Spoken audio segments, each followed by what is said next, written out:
Welcome everyone to the big clash. In the fifth round of the freestyle chess, we have the current world champion in standard chess, Ding Liren, taking on Magnus Carlsen. This is the first time ever that Ding Liren plays Magnus over the board after he became the world champion and Magnus had not defended his world championship title. So this is going to be a fantastic battle on hand. We have the position which is quite unique. Two bishops on the side. We have rook, king, rook, queen and two knights. So carefully this has to be navigated, this entire terrain. The games have started. Ding with the white pieces. What is his first move going to be? He plays f4. He opens up one of his bishops here, and a logical idea next is to play g3 to open up the other bishop. Magnus symmetrically puts his pawn on f5. Now, one of the ideas that was discussed by all the players with white pieces was to push c4, and that is exactly what Ding does. This is an important move because it opens up the queen, and along with this bishop can become a very powerful force. So, for example, Alireza went g6, which was not a great idea, and that allowed g4 to sack this on b7. Magnus is more careful. He goes c6 and he's alert there. He blocks the bishop. g3 is played now. And now g6. So in a way, both sides have activated their bishops on the long diagonal. Although Ding's one of the bishop is slightly blunted by the pawn on c6. Ding brings his knight out to d3, which is slightly curious as to why he brought his knight on that square. Magnus plays his knight to d6 because the knight will now sit on e4, also attacking the c4 pawn. And Ding goes knight to e3, defending this pawn on c4. Already we have a very unconventional position with both pawns in the center being on their initial squares and both the knights coming up ahead of them. This is what freestyle chess brings in. It brings in a breath of fresh air to the positions, and that is what we all love and enjoy. Knight jumps into e5. Ding is trying to be active here, putting his knight here, and if he gets a chance, he wants to capture the center. Magnus, on the other hand, does not allow Ding to be active. He plays pawn to g5 because if you take here, your knight is hanging in the center of the board. So g5, very interesting. Ding goes for another very interesting move. If you take here on c5, the rook is attacking there, so you cannot. And if you move the knight, that is what Ding wants. So Magnus takes on f4, g takes f4. And is Magnus Carlsen going to move away his knight? Because if he does that, then after knight d3, white is doing very well defending this pawn and this pawn. So here Magnus has to go for something more challenging, which is to take this pawn on f4. That is exactly what he does. And his point is that if Ding takes on d6, he's going to chop off the knight on e5. So pawn comes up to d4 to cement the knight in the center of the board. Right now Magnus is a pawn up, but his knight is hanging on d6, and once it moves, the white knight will jump to f5. Very interesting game here. You can see all the four major pieces here are all boxed in. No one has moved it yet. So Magnus taking his time for this moment. Where exactly does he go? He can also jump to e4, but then after knight f5 it keeps getting even more complex. The safest move in this position is to go back knight f7, because with that you're challenging the knight, which must take, bishop takes, and then black is doing pretty okay. But Magnus taking his time here. He now goes knight f7. The best move in the position is played. Ding has to take. He takes, bishop takes, and now pawn is captured. So now the material is even. Magnus quickly goes bishop g6, pinning the knight on this long diagonal. You have to play your pawn up to e4, otherwise next move e6 and you've lost a piece. So Ding has to get that move in. He thinks for a bit, and now plays his pawn to e4. Strong move. Now for black, he needs to create some play of his own, and one of the ways to do it is what Magnus has done, is to go d5. And his point is, of course, that you can't take, the knight would hang, and if you take on d6, then I take back, and at least I have got some space in the position. So Ding takes, pawn takes, and white should be better here.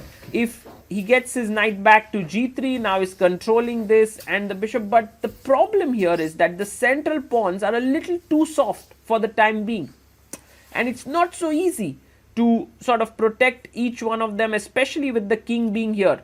So Ding now has to figure a way out to continue. One of the good plans is to play pawn up to a4 so that the king has a luft on a2 square, but he goes bishop f2, and maybe he wants to bring his bishop to g3 on this long diagonal, just like how Magnus has done. Magnus goes queen f8 and attacks this knight on f5. The knight has to be defended. One of the ways is to go queen g4 to defend the knight here. And that's what he plays, queen to g4, defending the knight on f5. And if you play your knight to d3, then the bishop goes to g3. Very interesting move, attacking here. And if you take bishop f5, I take with the queen, queen takes, and there is an intermezzo check, and white is doing completely okay.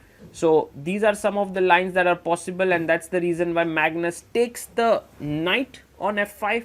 Very important now not to take here, because then after knight d3, this is completely better for black. So that's the reason why Ding has to take back with his queen, and he does so. He takes on f5, and here the point, of course, is that if you go knight d3, there is still bishop g3, and I would take on f8 and then take on d6.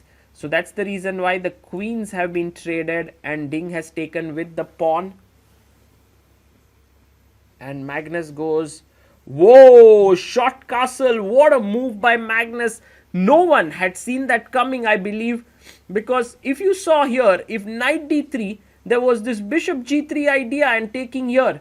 But with castles, he's done two things. Now there's no bishop g3, and f5 pawn is hanging. So he goes bishop e4, defending the pawn on f5. But this is not going to work out. Well, f5, you defend it, and you also defend the d3 square, so the knight cannot jump. But Magnus attacks the bishop. The bishop has to move now. That's what he does, bishop c2. And let's see what next is going to happen here. The position is sharp. He goes knight h3. He controls the g1 square, so the rook cannot come here. And now he's also attacking the bishop.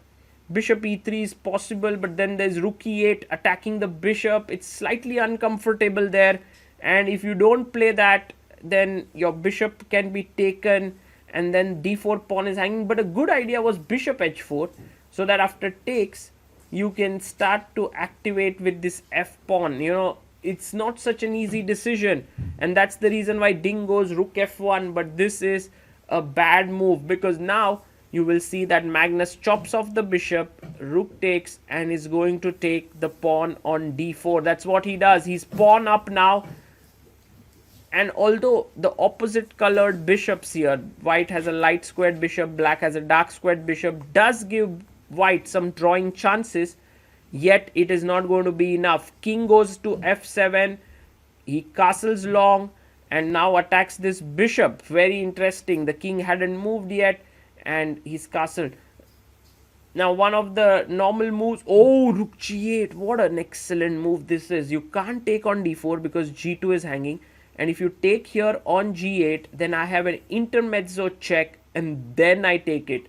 Magnus Carlsen in top form, top shape, finding all these little nuances to take the open file. And after rook e2, he's going to put his bishop back on f6, controlling the e7 square, so the rook cannot move in. Also now the pawn is blocked on f5, so the white bishop looks a bit passive.